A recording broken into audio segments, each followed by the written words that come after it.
Boa noite, amigo da TV Transamérica, são 19 horas mais 30 minutos, estamos ao vivo aqui diretamente dos nossos estúdios, pelo canal 59 e também pelo Facebook, o Facebook da TV Transamérica, o Facebook do Verdade Expressão. Lá você pode participar conosco, mandando seu comentário, sua dúvida, sua crítica, e também pelo WhatsApp, que é o 41 99613 3677. Hoje estamos nesse momento eleitoral, com as eleições de 2018, e para discutir um pouco sobre a conjuntura atual, sobre um encontro que vai ter da Associação Brasileira de Ciência Política, estamos aqui com o professor da Universidade Federal do Paraná, Renato Perissinotto. Ele é professor e presidente da ABCP, Associação Brasileira de Ciência Política. Estamos recebendo ele aqui para conversar um pouco conosco. Boa noite, professor. Uma honra recebê-lo aqui no programa. Boa noite, Rafael. Eu que agradeço o convite. Professor, eu gostaria que você falasse primeiramente sobre a ABCP, qual que é a importância dela na ciência política, ou no que ela contribuiu aí para o avanço dos estudos. Então, a ABCP, né, a Associação Brasileira de Ciência Política, ela é uma associação que foi fundada inicialmente no final dos anos 80, depois ela ficou um tempo, digamos assim, parada e foi refundada no início dos anos 90. E ela é uma associação que congrega profissionais da área de ciência política, não apenas profissionais da área acadêmica de ciência política, embora a maioria seja da área universitária, mas tem muita gente que não atua necessariamente no mundo acadêmico.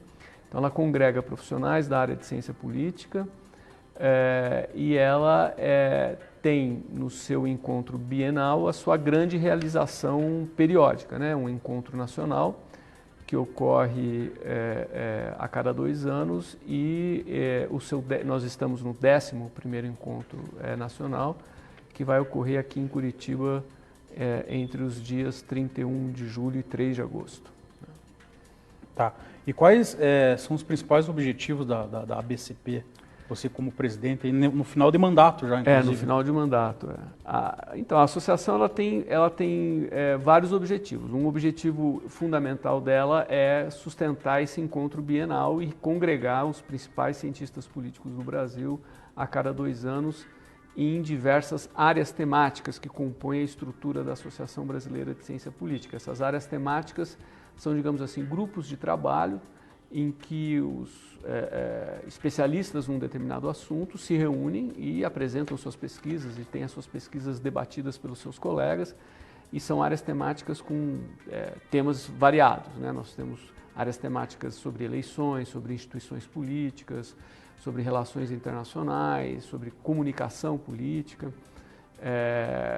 sobre segurança pública, sociologia política, enfim, são 16 áreas temáticas ao todo, e esse é um dos objetivos, digamos assim, principais, né? Mas não é o único objetivo da Associação Brasileira de Ciência Política realizar esse encontro nacional a cada 2 anos. Ela também, por exemplo, distribui prêmios de melhores artigos, melhores livros na área de ciência política, melhor tese de doutorado na área de ciência política. Esses prêmios são anunciados no encontro.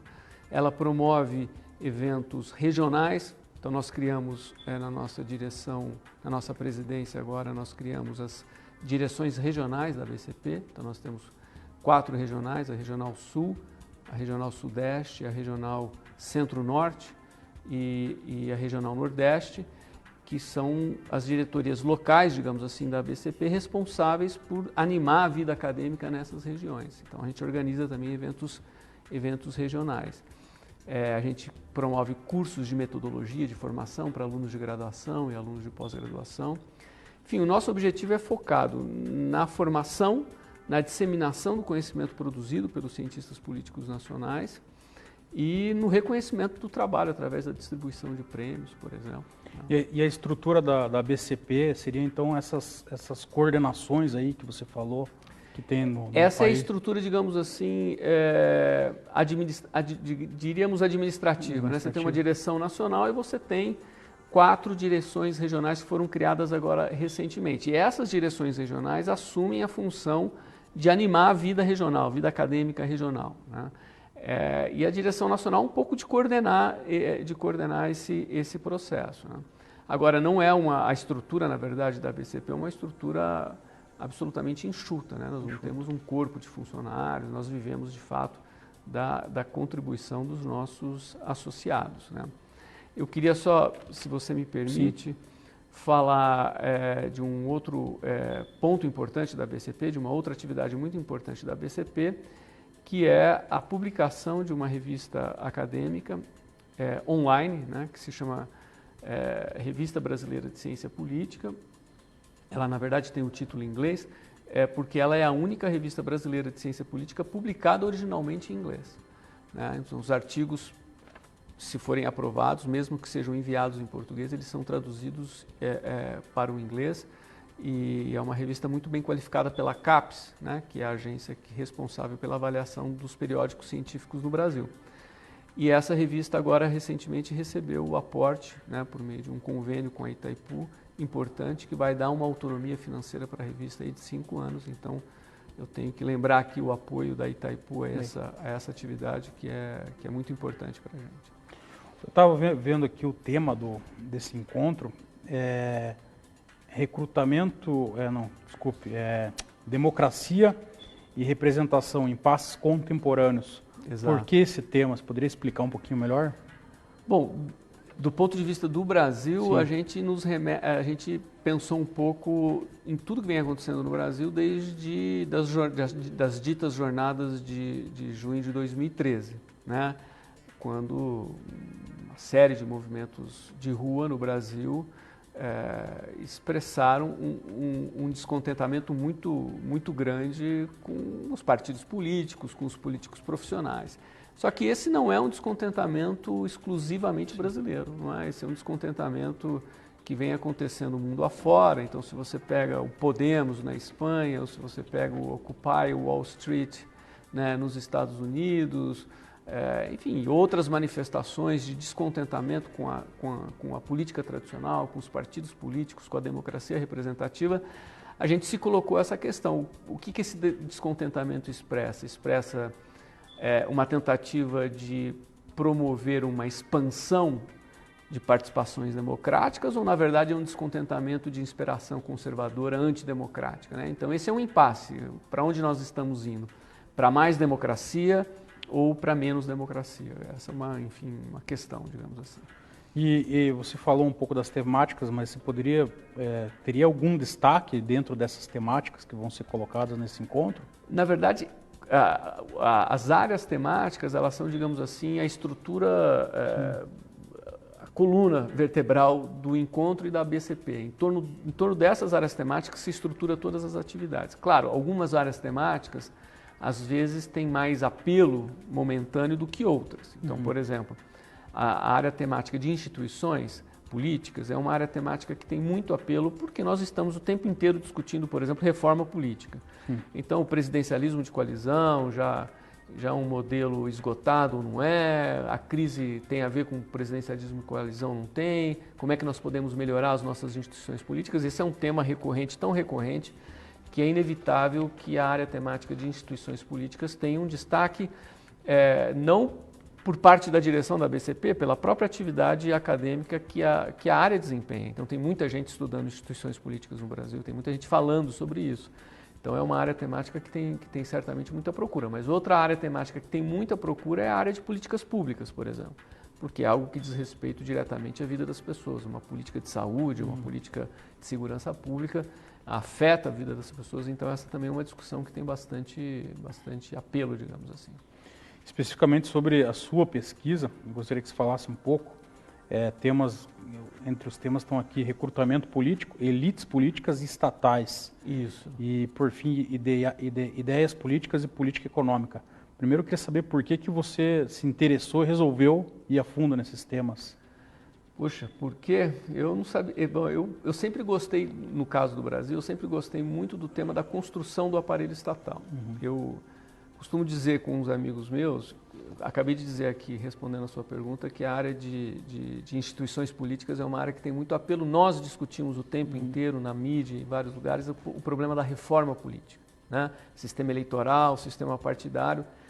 Eu acho que às vezes esse tema, ele é obviamente importante, mas ele obscurece um outro tema que talvez seja ainda mais importante, que é a reforma do Estado brasileiro, do modo do Estado brasileiro funcionar.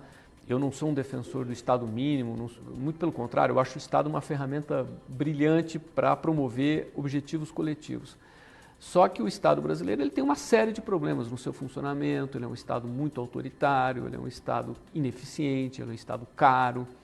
E a discussão da reforma do Estado, para mim, é uma das discussões mais importantes que tem, conjugada com o tipo, a qualidade, se você quiser, da elite estatal que opera as instituições estatais. Eu acho que a gente não consegue discutir instituições políticas ou instituição estatal se a gente não discutir também as pessoas que operam essas instituições. Não dá para pensar que as instituições funcionam automaticamente, independente de quem esteja à frente delas. Então, as pessoas, o modo como elas pensam, o modo como a visão de mundo que elas têm, acho que afeta o funcionamento das instituições. Então, me interessa essa questão das elites estatais um pouco por essas razões. E em relação a essa questão da elite política, eu sei que é um tema bem vasto, né? Mas eu gostaria que você explicasse exatamente o que é elite política, onde que ela entra na questão estatal, se pudesse dar uma... Então, existem várias maneiras de você se responder essa pergunta, quem é uma elite, né?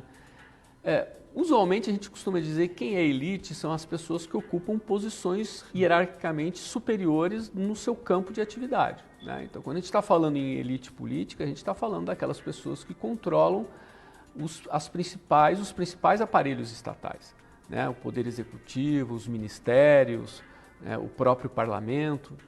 E é muito importante a gente se perguntar como é que essas pessoas chegam lá, como é que elas são recrutadas, por quais filtros elas passam, o que é que elas pensam, né?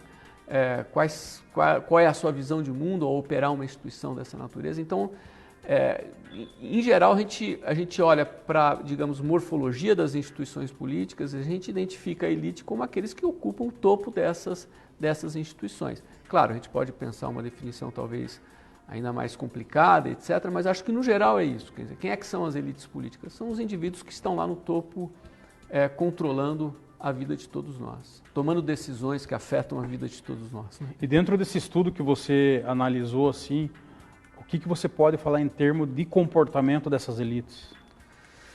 Olha, de estudo comportamental, o que a gente fez uma vez, durante alguns anos, na verdade, sobretudo aqui no Paraná, a gente fez alguns estudos sobre cultura política das elites políticas, ou seja, como é que elas pensam o problema da democracia.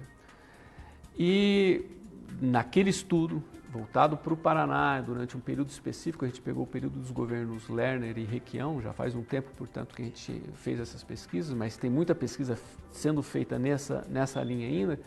A gente chegou à conclusão de que, em geral, você tem uma elite política pautada por um viés, por uma cultura política bastante autoritária, ou seja, uma certa... Quer dizer, quando você pergunta, em termos muito gerais, se todo mundo gosta da democracia, todo mundo diz, mas quando você vai refinando a questão, você percebe que há uma certa recusa de expansão da participação política, uma certa recusa no sentido de prestação de contas. Isso a gente está vendo até hoje, uma certa dificuldade em lidar com a ideia de prestar conta dos seus atos, né? Há sempre uma grande dificuldade de lidar com essa situação. Você entende que essa questão da democracia às vezes fica muito no discurso, então? Fica muito no discurso, exatamente. Ou seja, a ideia de que você deva ser tratado exatamente como qualquer outro cidadão, ou se você quiser inverter a frase, que qualquer outro cidadão tem o direito a ser tratado como você, que é um deputado, é um ministro, é uma ideia, para o Brasil, eu diria revolucionária, né? Porque acho que ainda nós não chegamos lá, né? O Brasil é uma sociedade ainda profundamente hierárquica, profundamente autoritária. Quando você vai, de fato, colocar os opostos em contato, quer dizer, o cidadão comum, né, o trabalhador comum com a autoridade acha que tem privilégios, na verdade. Dentro dessas elites políticas, a gente tem o judiciário, e a gente sabe que o judiciário está tendo uma influência muito grande na questão da democracia. Eu gostaria que você comentasse especificamente sobre o judiciário. A gente vê aí o judiciário, em várias situações, ele entrando em questões que ele não deveria. Um exemplo que eu dou, por exemplo, para não dizer que a gente está pendendo para um lado ou para o outro, é a questão de nomeação de ministro, né? A gente viu o judiciário intervindo em nomeação de ministro no governo Dilma, e viu também o judiciário intervindo na nomeação de ministro no governo Temer, sendo que a gente sabe que a nomeação de ministro é um ato privativo do presidente. Sem dúvida. Isso está bem claro. Eu gostaria que você falasse até onde vai esse poder do judiciário, como que você qualifica essa atitude do judiciário? Na minha opinião, hoje o modo e a intensidade com que o judiciário interfere no processo político produz um déficit significativo de democracia no Brasil. Por uma razão fundamental: nenhum juiz, nenhum desembargador foi eleito por quem quer que seja. E eles tomam decisões e, enfim, nós podemos falar do judiciário propriamente dito e do próprio Ministério Público, que não faz parte oficialmente do judiciário, mas enfim, é um aparato que interfere cada vez mais no sistema político, né? E eu vejo isso com muita preocupação, né? Agora, por outro lado, os políticos também são em parte culpados disso, né? Porque os políticos, sempre que se veem descontentes com uma certa decisão dos seus colegas ou do partido de oposição, não pensam duas vezes antes de acionar o Supremo para pedir a intervenção do judiciário na solução de um dilema que é essencialmente, na maioria das vezes, um dilema essencialmente político. Então, os próprios políticos chamaram o judiciário para a intervenção sistemática na vida política, o que é um problema. Então, eu concordo de antemão com você. Eu acho que é uma intervenção descabida. Eu acho que cada vez mais você tem decisões monocráticas afetando o funcionamento do sistema político, que é, do ponto de vista da democracia, certamente um problema. E isso está desde juízes de primeira instância, passando pela Suprema Corte, chegando no Ministério Público. Eu acho que em todas essas... E na sua opinião, qual que é o caminho? Muitos falam uma nova constituinte, ou o caminho é o judiciário ficar no lugar que ele deve ficar mesmo? Então, a questão seria como fazer para que o judiciário se retraia, né, e volte a ser um poder que não interfira tanto no funcionamento dos demais poderes. Eu tenho um receio de reformas, assim, de fazer reformas radicais, né? Eu sempre acho que as mudanças incrementais podem ser melhores. Eu acho que vale a pena se pensar em como limitar determinadas ações, por exemplo, do Ministério Público e do próprio Judiciário. Aí teria que falar com especialistas da área de qual seria a melhor maneira para também você não produzir o efeito contrário, né?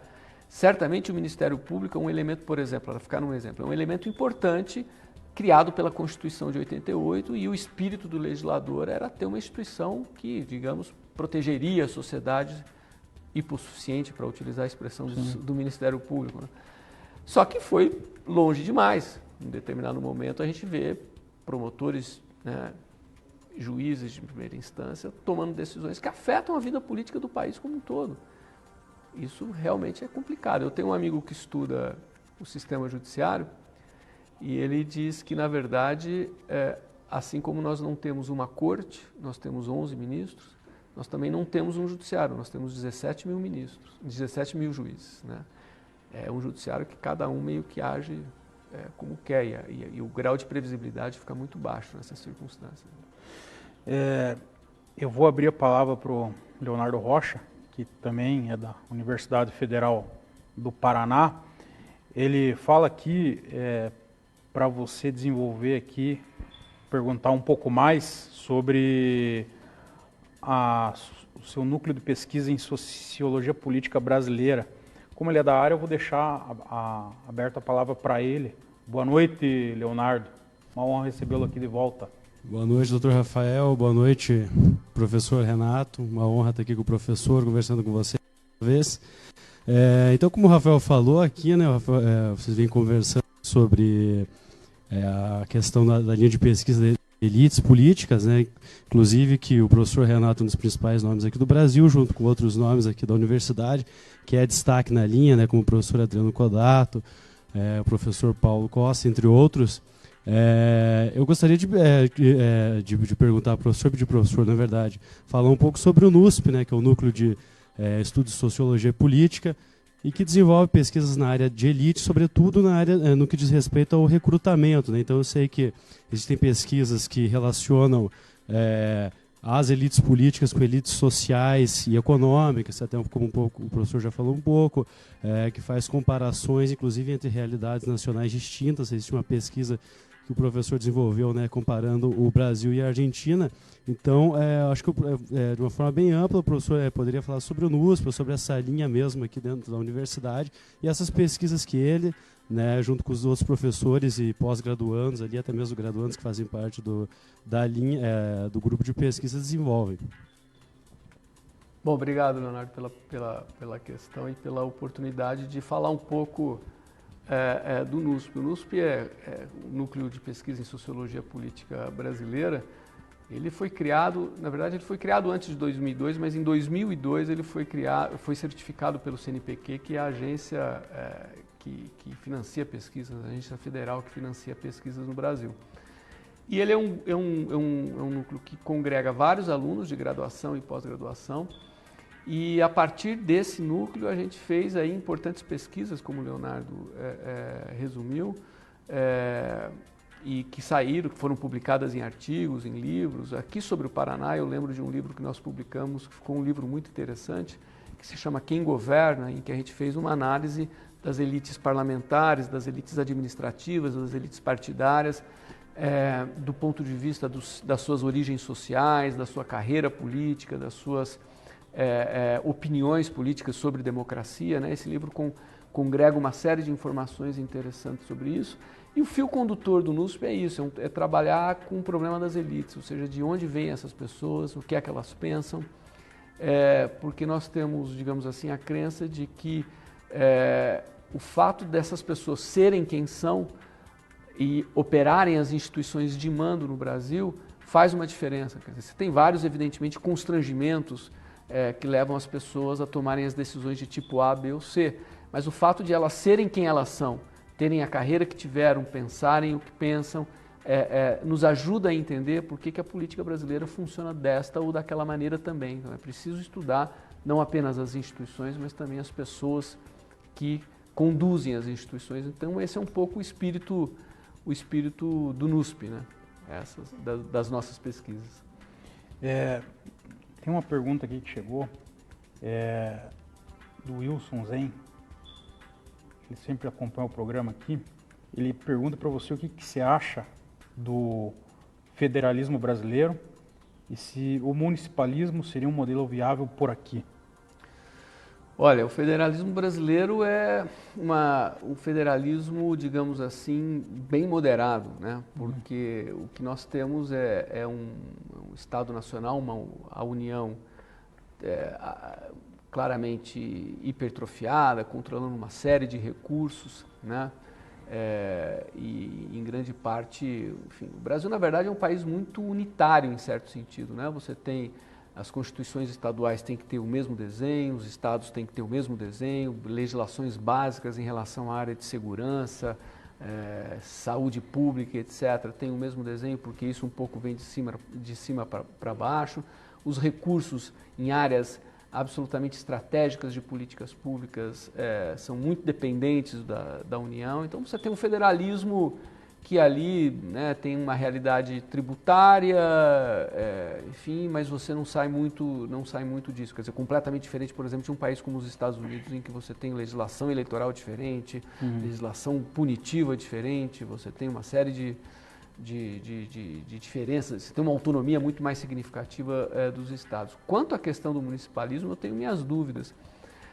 Talvez os municípios devessem, de fato, ser mais autônomos, mas talvez a gente também tenha exagerado no processo de criação de municípios. Hoje tem municípios que simplesmente não se sustentam sem a transferência de recursos federais. Quer dizer, se você pega Bolsa Família ou recursos de saúde, etc., é o que compõe, digamos assim, a maior parte, entre aspas, do orçamento municipal.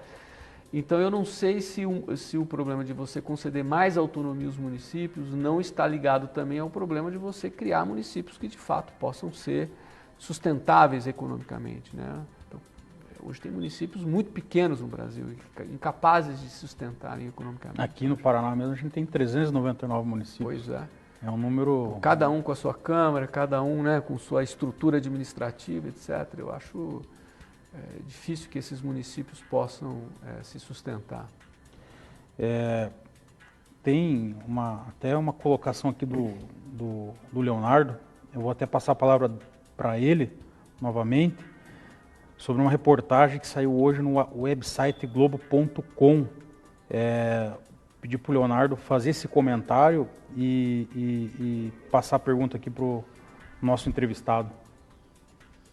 Professor, hoje saiu uma reportagem no website da Globo.com discorrendo sobretudo sobre a dificuldade dos recém-formados, recém-doutores, né, em ingressar no mercado de trabalho, seja mais especificamente, né, com relação ao desenvolvimento de pesquisa ou com a prática docente, sobretudo pelas mudanças do ponto de vista do orçamento, né, e na política do governo federal em relação ao ensino superior que ocorreram nos últimos tempos, nos últimos meses, até mesmo nos últimos anos, onde a gente teve um decréscimo muito grande no investimento e com isso, né, uma diminuição do desenvolvimento de pesquisa, do fomento à pesquisa e de oportunidades em universidades para que ocorra uma prática docente. A gente acaba observando uma série de profissionais que concluem o doutorado e aí ficam, né, tentando alguns estágios de pós-doutorado, né, às vezes também estão tendo dificuldade pela diminuição da verba e tem essa dificuldade de ingressar no mercado de trabalho. Daí queria perguntar, pedir para o professor comentar, né, enfim, a situação, esse cenário como um todo, aproveitando o gancho dessa reportagem que saiu hoje, do ensino superior no Brasil, né, do desenvolvimento de pesquisa, do fomento às pós-graduações, né, a própria ciência política cresceu nos últimos tempos, o próprio programa da Universidade Federal do Paraná é um programa relativamente recente. E eu queria que o professor comentasse o cenário e as transformações que tem observado e como vê esse impacto na produção da pesquisa e na própria prática docente. Esse é um calcanhar de Aquiles do desenvolvimento brasileiro. Eu acho que o Brasil nunca deu de fato prioridade, exceto em momentos conjunturais, a uma política científica de peso, né, que pudesse de fato, digamos assim, elevar o capitalismo brasileiro a um outro patamar, né? Não tem desenvolvimento sem investimento em ciência de ponta, em ciência em várias dimensões. Então, embora, como eu disse, em alguns momentos você tenha uma política de maior investimento, de maior incentivo, às vezes uma política que aumenta a transferência de recursos, mas ao mesmo tempo é uma política às vezes mal planejada. Então raramente você tem a combinação de disponibilidade de recursos com uma política científica muito bem planejada, fiscalizada, encaminhada. Agora, recentemente, a gente tem vivido o pior dos mundos, né? Porque a gente tem vivido um processo sistemático de redução, não apenas financeira, inclusive institucional. Quer dizer, recentemente o Ministério da Ciência e Tecnologia foi desestruturado e transformado num ministério apêndice, é um outro ministério junto com comunicação, etc., é um ministério com nome longo, nem me lembro.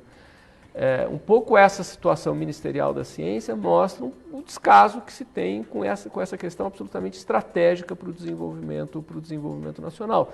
E junto com isso, cortes sistemáticos em bolsas, em financiamento, etc. E aí realmente fica muito difícil você fazer ciência no Brasil. E, além disso, claro, não há nenhuma política de expansão do sistema público, né, de universitário, muito pelo contrário, nós temos uma política de redução. Isso, evidentemente, para a nossa área, sobretudo, em que o trabalho acadêmico é uma parte importante da atividade profissional depois de formado, depois de mestrado, depois de doutorado, isso causa um impacto significativo na possibilidade de emprego. A universidade pública é uma fonte... É um caminho, digamos, não é o único, mas é um caminho natural para aquele que faz doutorado na nossa área e tem interesse em se manter na atividade acadêmica. Agora, na área especificamente da ciência política, que tem sofrido claramente as consequências disso, o Leonardo tem razão, tem muita gente se doutorando e, enfim, não encontrando emprego no mundo acadêmico, a área de ciência política ela ainda tem digamos assim,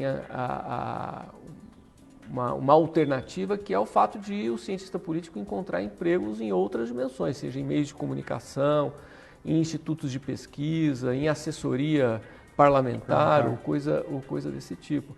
Embora a assessoria parlamentar às vezes também dependa de concurso público, né?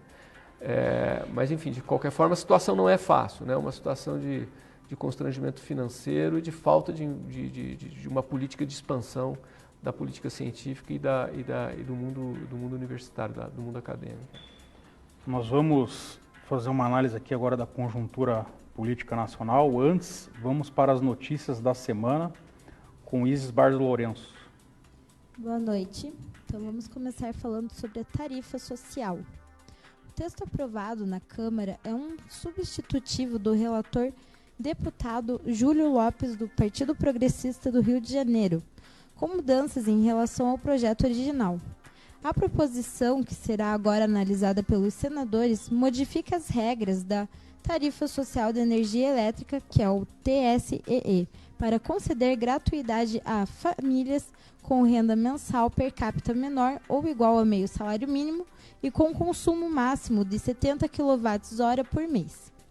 As famílias beneficiadas com a medida deverão estar incluídas no cadastro único dos programas sociais do governo e, durante a votação na Câmara, o relator garantiu que não haverá impacto nas contas públicas, pois o benefício virá da conta do desenvolvimento energético, que é o CDE. Agora vamos falar sobre o SEAP, que é a Secretaria de Estado da Administração e da Previdência. Em nova decisão cautelar do conselheiro Fábio Camargo, o Tribunal de Contas do Estado do Paraná, o TCE-PR, determinou na tarde desta quinta-feira, dia 12 de julho, a suspensão do pregão presencial número 72 de 2017 da Secretaria de Estado da Administração e da Previdência, que é o SEAP. O certame prevê a contratação de empresa especializada para a administração de sistema de gerenciamento de empréstimos consignados feitos por servidores estaduais ativos, inativos e pensionistas. O preço da contratação previsto em edital era de R$ 7.830.000. Agora, Camargo acatou nova representação da lei número 8.666 de 93, que é a Lei de Licitações e Contratos, formulada pela Expresso Card administradora de cartões. O conselheiro manteve a suspensão e deu 15 dias a partir da notificação para que a SEAP apresente defesa no processo. A representante apontou que a exigência do edital para a comprovação de habilitação técnica por meio da apresentação de atestado de capacidade técnico-operacional seria restritiva à competitividade. Essas foram as notícias do nosso jornalista e colaborador Pedro Lima. Podemos voltar à entrevista. Professor, na sua gestão como presidente da BCP, você enfrentou talvez um dos maiores momentos, né, em questão de crise política no país, a questão do impeachment da ex-presidente Dilma.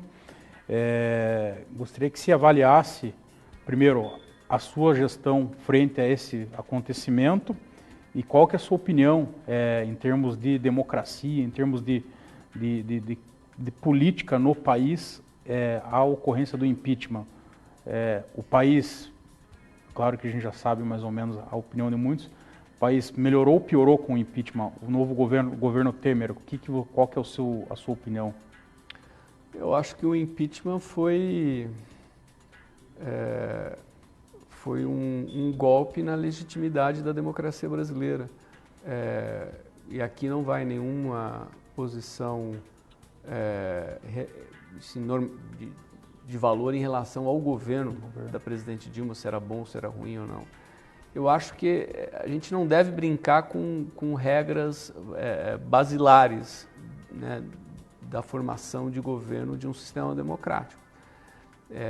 O que aconteceu com o impeachment, na verdade, se você pega todo o processo eleitoral, o impeachment ele é um achado no meio de um processo. Na verdade, logo após o final das eleições de 2014, o candidato derrotado e apoiado por algumas outras forças já se dedicou a um processo de desautorização da eleição de 2014. Né? Se a gente lembrar aqui, logo após a eleição de 2014, já se começou a duvidar do resultado e começou-se a dizer que tinha fraude. Logo em seguida já se entrou com um processo para contestar as contas das eleições.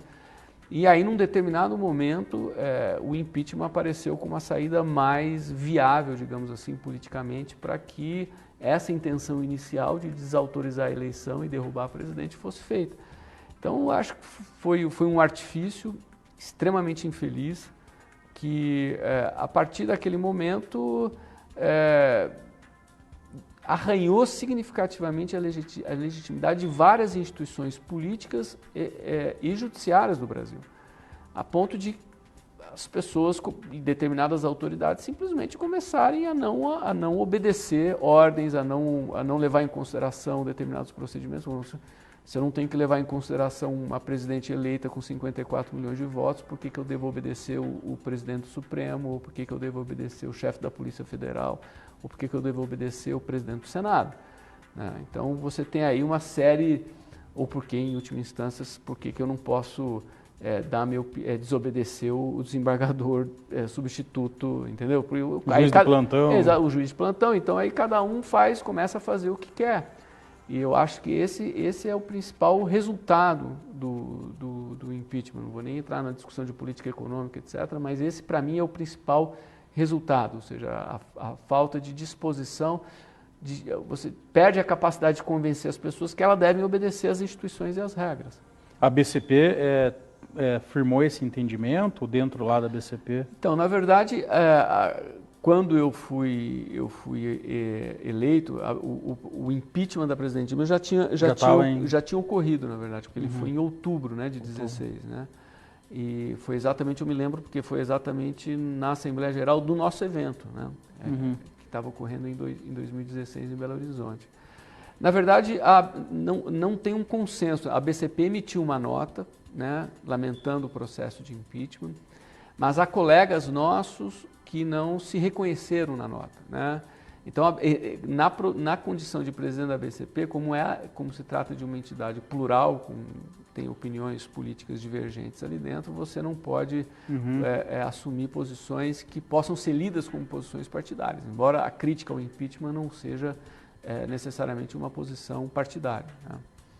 E agora analisando já o quadro mais eleitoral, esse impeachment, você não entende que, de repente, esse golpe aí que digamos, a direita aplicou, como você relatou, o candidato perdedor e mais algumas elites se articularam, você não entende que isso ajudou a deixar o principal nome do PT, o Lula, mais forte ainda, com essa baixa popularidade do Temer, menos de 5%?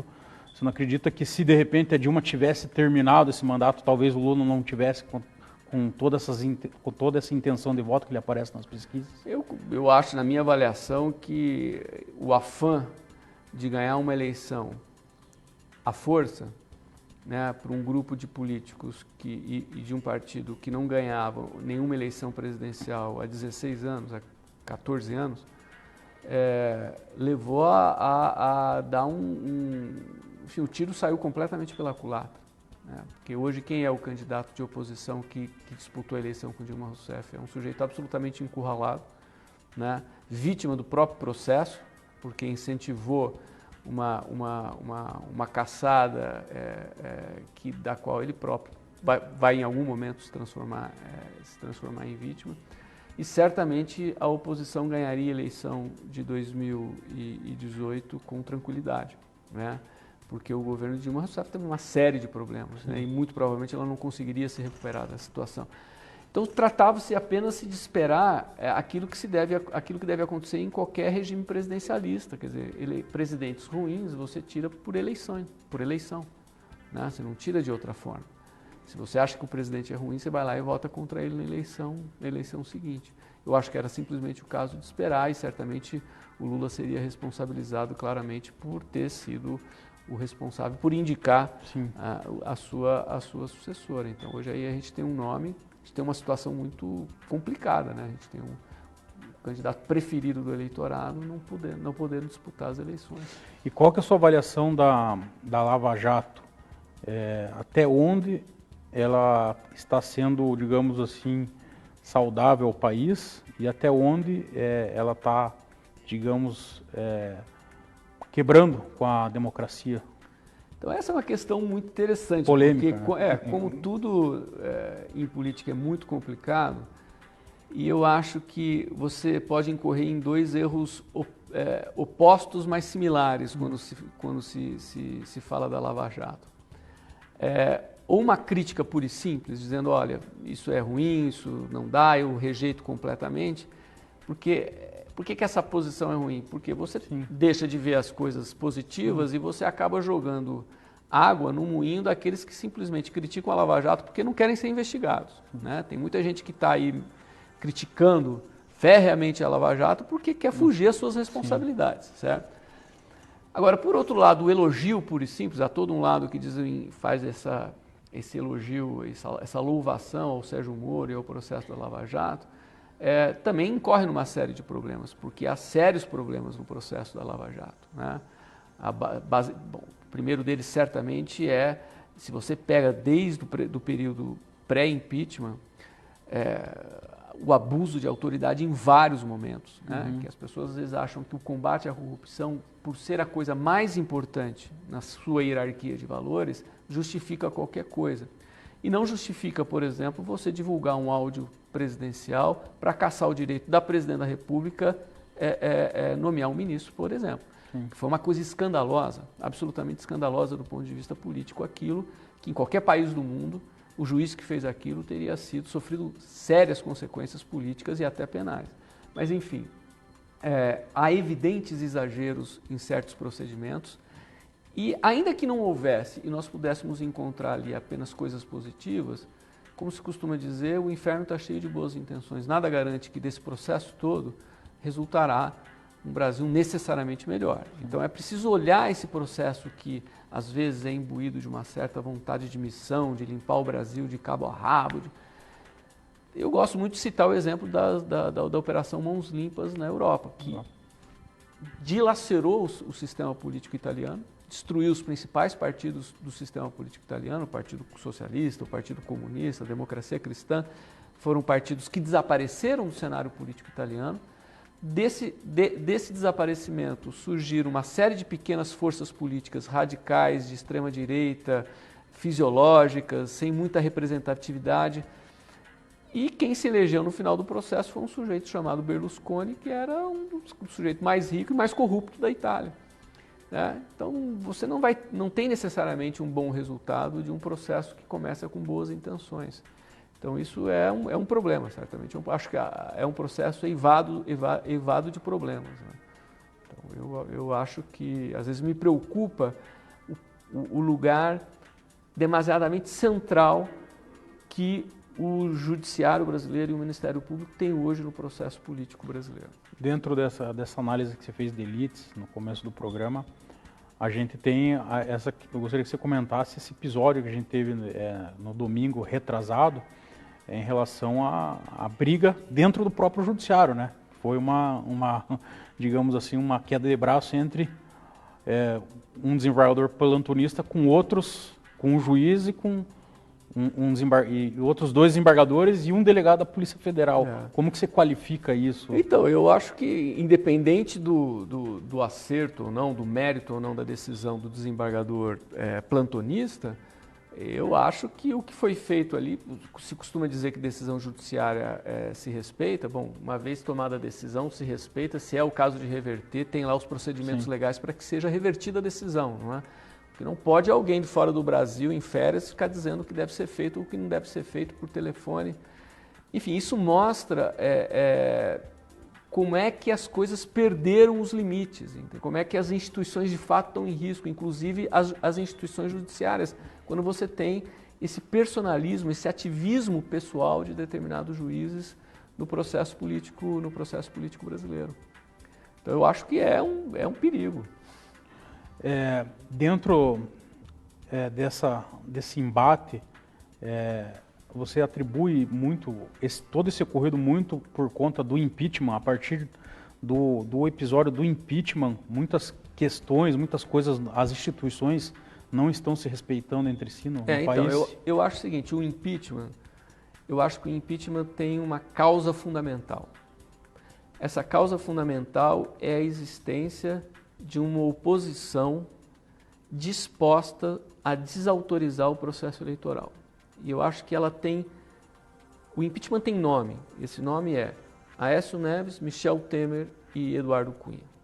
Então, na minha concepção, isso é debatível, mas na minha concepção foi um golpe parlamentar. Qual foi o papel do judiciário nisso? O papel do judiciário, eu acho que o judiciário não é, e nem foi nesse processo, o porta-voz de um partido político X ou Y. Eu acho que o judiciário tem uma lógica própria, se desenvolveu no Brasil a partir de uma lógica própria, tanto o Ministério Público quanto o Judiciário e a Polícia Federal. Descobriram um veio de investigação que gerou uma série de descobertas e uma série de escândalos de corrupção que produziram evidentes impactos políticos, e esses escândalos e os impactos políticos que esses escândalos produziram foram aproveitados por essa oposição com essa disposição. Em algum momento ou outro o judiciário joga um papel mais político, mais próximo, certamente joga, mas eu acho que o problema não era tanto o judiciário. O problema era certos grupos da oposição. Dá para falar que o judiciário foi massa de manobra em determinado momento? Eu não sei se foi massa de manobra, porque esse pessoal também é um pessoal que sabe o que está fazendo. Sim. É um pessoal que sabe com quem está lidando, né? E sabe, inclusive, entrar na luta política para reforçar a sua própria posição. Então, por exemplo, quando o pessoal vai lá tentar aprovar as 10 medidas contra a corrupção, o que eles querem, na verdade, é aprovar, é reforçar a sua condição de poder capaz de ingerir nas decisões políticas, né? Então, eu não acho que foi massa de manobra. Eu acho que o judiciário estava seguindo um caminho que era o seu caminho, e foi claramente os efeitos produzidos por essas investigações foram aproveitados politicamente. E às vezes o judiciário sabe disso e às vezes entra, né, um juiz, um desembargador, entra em acordo político com determinadas forças, né? Então você vê no Supremo tem obviamente decisões que às vezes, dependendo do ambiente político, seguem um determinado caminho, dependendo do ambiente, segue outro, né? Então é óbvio que o judiciário também tem um comportamento político, mas não acho que tenha sido o porta-voz do partido, por exemplo, do Aécio Neves. Acho que não é o caso, né? Mas foi utilizado, sem dúvida nenhuma. E também o Cunha não estaria preso, né? Se ele Exatamente. Só que também a demora do Cunha durante os 5, porque o pedido do Janot para que ele fosse indiciado entrou 5 meses antes do impeachment. Teria que ter tirado antes, né? Teria que ter tirado antes, mas eles sabiam que tinha um sujeito ali disposto a fazer o serviço, né? Enfim. O Leonardo Rocha tem mais uma pergunta ao nosso entrevistado aqui. Professor, tendo em vista todo esse contexto de instabilidade aí nas relações democráticas contemporâneas, na questão da representatividade, que inclusive, né, até acaba sendo o tema do nosso próximo congresso da BCP, e sobretudo essa instabilidade ocorre aqui no nosso país, mas claro também é um elemento que extrapola a realidade nacional, mas que, enfim, está bem claro aqui. Discute-se muito as questões acerca do sistema eleitoral brasileiro, né? Questões como, enfim, voto em lista, voto distrital, tipo de lista aberta, lista fechada, formas de financiamento eleitoral, né? E, enfim, existe uma discussão bem rica e, enfim, com argumentos, né, nessas várias possibilidades que caracterizam o sistema eleitoral. Eu gostaria que o professor comentasse o que ele acha do sistema eleitoral brasileiro hoje e quais mudanças acha que seriam mais efetivas para, né, aprimorá-lo, enfim, para que ele se tornasse uma ferramenta para superar, talvez, de alguma forma, essas instabilidades. Parece que a BCP foi contra o Distritão.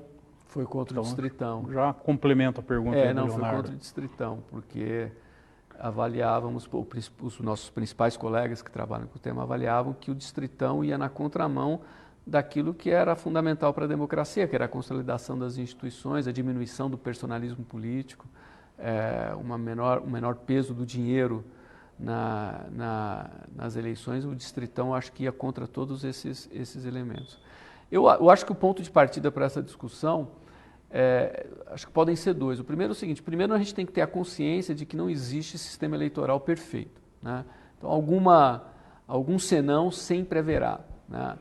E o segundo ponto é o seguinte, qual é o sistema que garante a melhor representatividade? Ou seja, qual é aquele sistema que confere ao voto do eleitor um resultado que se aproxima o máximo possível, né, dentro dos limites de uma democracia de massa, etc., da vontade do eleitor. Eu acho que essa que é a questão. Eu acho que uma das questões fundamentais do sistema político eleitoral brasileiro é o seguinte, há algo errado com o sistema representativo quando o eleitor não lembra em quem ele votou. Se você não... Quer dizer, toda a teoria democrática, né, toda a teoria da representação é baseada numa questão fundamental que é a seguinte, o eleitor vota numa pessoa que é seu suposto representante e esta relação de representação, ela pressupõe para se manter que o eleitor saiba quem é o seu representante, em quem ele votou. Então há algum problema aí, quando você tem uma multiplicidade de candidatos se lançando no processo eleitoral, num distrito com magnitude muito grande, em que você vota, passaram-se 6 meses da eleição, você não lembra quem você votou. Como é que você vai cobrar do seu representante se você não lembra quem é? Então esse é um problema que me parece que precisa ser discutido e precisa ser resolvido, né? E eu acho que algumas mudanças incrementais podem ajudar a fazer isso, né?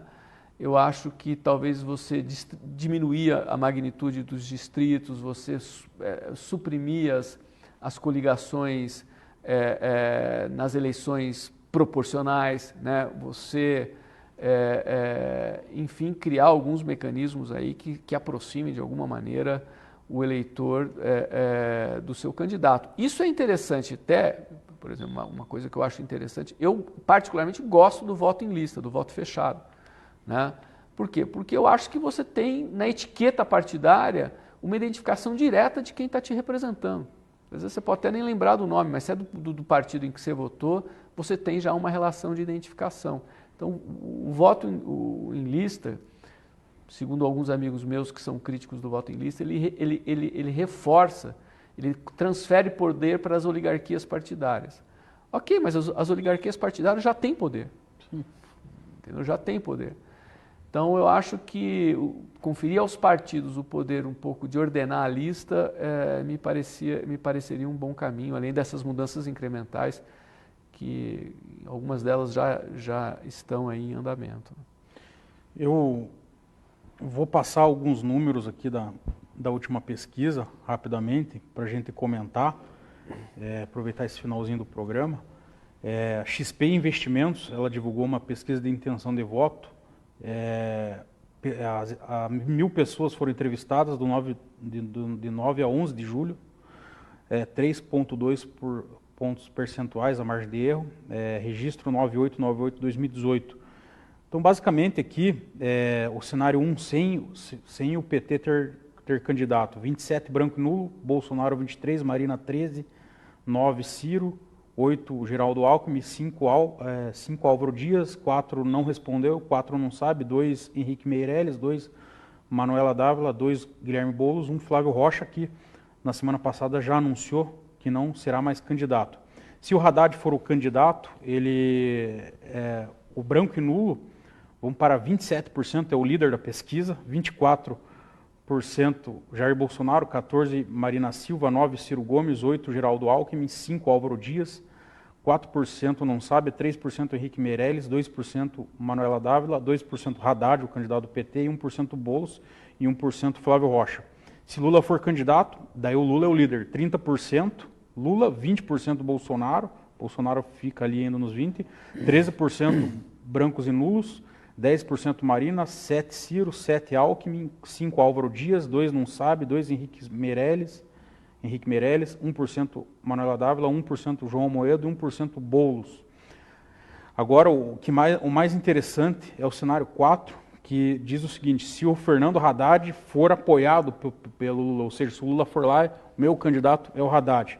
Daí volta a ser líder o brancos e nulos com 25%, 21% Bolsonaro, e o Haddad pula para a segunda posição, que mostra o poder de transferência de voto que o ex-presidente Lula tem. O Haddad tem 12%, empatado tecnicamente com a Marina 11%, 8% o Ciro Gomes, 7% o Geraldo Alckmin, 5% não sabe, 4% Álvaro Dias, Henrique Meirelles 2%, Manuela Dávila 2%, Guilherme Boulos 1%, não respondeu 1% e Flávio Rocha 1%. Primeiramente, eu gostaria que você comentasse esse número sem o ex-presidente Lula. A gente tem como líder o branco e o nulo. Gostaria que você comentasse esse dado que é interessante, né? Eu acho quarto do eleitorado, praticamente. Um quarto do eleitorado não se reconhece em nenhuma das alternativas colocadas à sua disposição, né? É um cenário, enfim, preocupante, né? Você ter essa quantidade de brancos e nulos em algumas dos números que você passou aí, inclusive acima do primeiro colocado nas pesquisas. Onde, né? O Lula não é candidato, ele é sempre o primeiro colocado. Primeiro colocado. Agora, o outro ponto que eu acho que chamou a atenção e é interessante, que nós comentávamos antes do programa, é a permanência do Bolsonaro num nível estável, né? Seja qual for o cenário pensado, com grandes chances de fato ser o candidato que vá para o segundo turno, se tudo continuar dessa maneira, né? Nós ainda temos bastante tempo até as eleições. Para mim, me chama muita atenção, você acha o quarto cenário mais interessante? De fato, é muito interessante porque revela essa capacidade de transferência, quer dizer, um candidato que pula de 2% para 13%. Para 12%. Para 12%, ao receber o apoio verbal de um outro, né, candidato, que no caso é o Lula. Agora, o que eu acho mais interessante é o cenário 3, porque para mim é impressionante que seja o único cenário em que os brancos e nulos... Cai para 13%. Cai para 13%. Né? Mostra exatamente como é que existe aí uma preferência que não será, certamente não será, porque não há possibilidade que isso ocorra, eu acho, não será contemplada, né? Ou seja, há um candidato, uma preferência aí significativa de 1/3 do eleitorado que não poderá expressar nas urnas essa sua preferência. Voltando à questão do impeachment, né? O que eu estou querendo dizer com isso? Você tem sempre mais um elemento aí que afeta, que arranha o problema da legitimidade da democracia brasileira. Você acredita que se a eleição for sem o Lula, vamos ter problema de contestação da eleição na sequência? Eu não acho que vai ter problema de contestação necessariamente. O que eu acho é que vai crescer significativamente o grau de indiferença em relação à democracia brasileira. Ou seja, por que eu me reconheço numa eleição em que eu tenho esse leque de candidatos em que eu não me vejo espelhado em nenhum deles? E aquele em que eu gostaria de votar é o único que tem arcado com as consequências aí, digamos, dessas investigações todas. Então, eu acho que é um baque a mais, digamos assim, nesse processo de erosão da legitimidade da democracia brasileira. Legal. Professor, eu agradeço a sua presença, a sua entrevista aqui no programa. Desejo sucesso aí nesse 11º evento da BCP. Obrigado. E o canal está aberto aqui para você. Obrigado, muito obrigado pelo convite. Então, a você que nos acompanhou até agora, eu agradeço a audiência e na semana que vem estaremos ao vivo novamente aqui às 19h30. Um grande abraço e boa semana.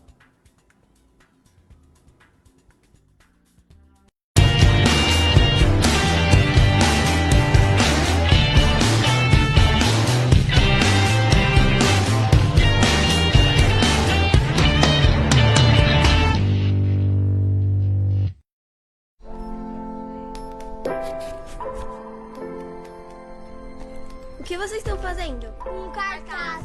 Mas tá faltando um R. Errar é humano. Insistir no erro.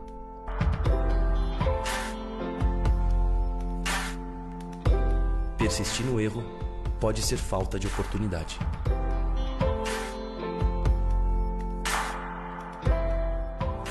Nós entraremos em contato com você, tá?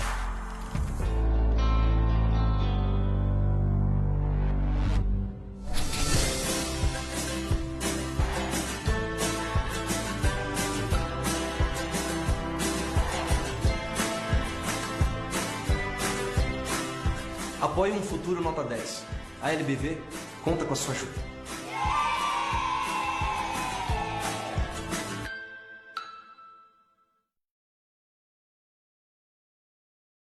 Sua vida está pedindo um carro novo? Realize com a segurança de uma das maiores administradoras de consórcio do país, com mais de 250 mil contemplados. Com parcelas a partir de R$ 586, você adquire um crédito do consórcio Servopa e realiza